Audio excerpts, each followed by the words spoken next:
Okay, so your board exam on the Indian Constitution is right around the corner, isn't it?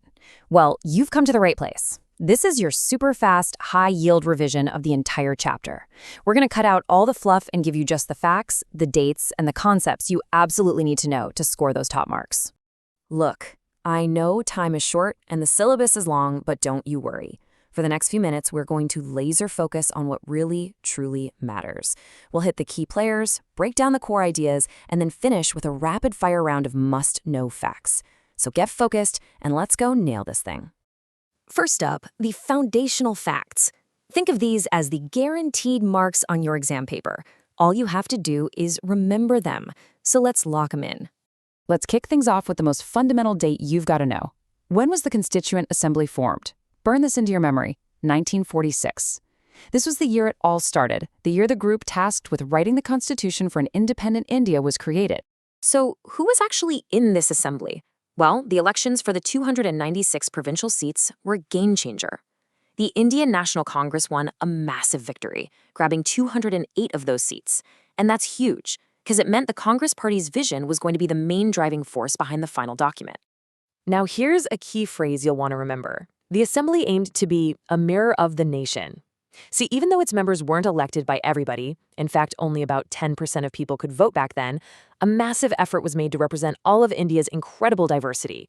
It had representatives for Hindus, Muslims, Sikhs, scheduled castes, you name it, all in an effort to truly reflect the entire country. All right, so we've covered the when and the what. Now let's get to the who. Who were the brilliant minds behind this document, and what was the grand vision they had for India? Let's meet the architects. Listen up. If there is one name you absolutely cannot forget, it's this one. Dr. B.R. Ambedkar. He was the chairman of the drafting committee. That basically makes him the chief architect of the Constitution.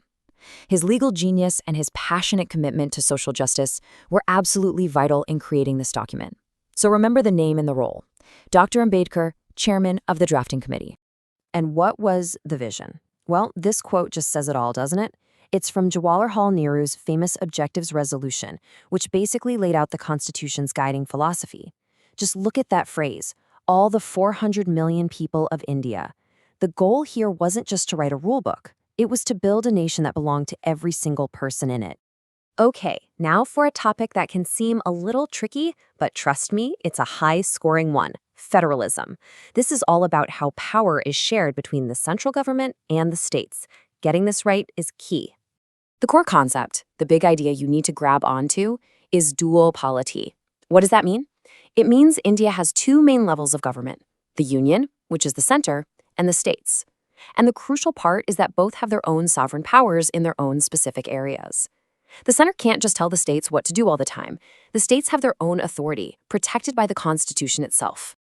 To really get what dual polity means, let's put it side by side with its opposite. In a unitary system, things are simple.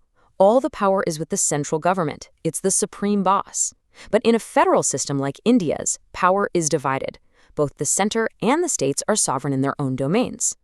Now here's the twist, and this is a classic exam question. India's federalism isn't a textbook copy. It has some really powerful features that give it a unitary tilt, meaning it leans towards having a stronger central government. And why is that? Well, the framers were absolutely determined to keep the nation united, especially after the trauma of partition. You've got to remember these three key examples. First, a single integrated judiciary, where the Supreme Court sits at the top above all the state courts. Second, a common all-India civil service, so officers serve in both central and state roles. And third, on the concurrent list, if a central law and a state law clash, the central law always wins. All right, let's move on to the very soul of the Constitution. Its makers didn't just see it as a legal document. To them, it was a powerful tool for a social revolution. Here's a fantastic keyword to drop in your answers: social engineering. You see, the framers knew India was struggling with deep-rooted inequalities, like the caste system. The Constitution was their master plan, their tool to actively tear down that old, unjust system and build a new, fairer society. It was designed to literally pull India into the modern age. And believe me, this wasn't just some nice idea on paper. No way. They put real teeth into it, with legally enforceable rules. It explicitly abolished untouchability, making it a crime. It created special provisions, like reservations for scheduled castes and tribes, to try and correct centuries of injustice. And it guaranteed the protection of rights for all religious and cultural minorities. These weren't just ideals, they became the law of the land. All right, deep breath. This is it, the final countdown.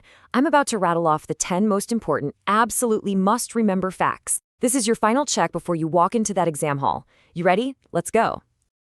1. Assembly formed, 1946. 2. Drafting Committee Chairman, Dr. B.R. Ambedkar. 3. Objectives Resolution moved by Jawaharlal Nehru. 4. Constitution adopted on 26 November 1949. And 5. It came into force on 26 January 1950. Got those? Good. Halfway there. All right, number 6, core structure, dual polity, which is federal. 7, its unique feature, a single integrated judiciary. 8, its primary goal, social engineering. 9, the key abolition, untouchability. And number 10, the original text had 395 articles and 8 schedules. That's it, the top 10 facts. And that is a wrap. We've covered the formation, the architects, the federal structure, and the social vision. You have all the key info. Just review these points, stay calm, and walk in there with confidence. You've put in the work. Now go in there and absolutely ace that exam. Best of luck!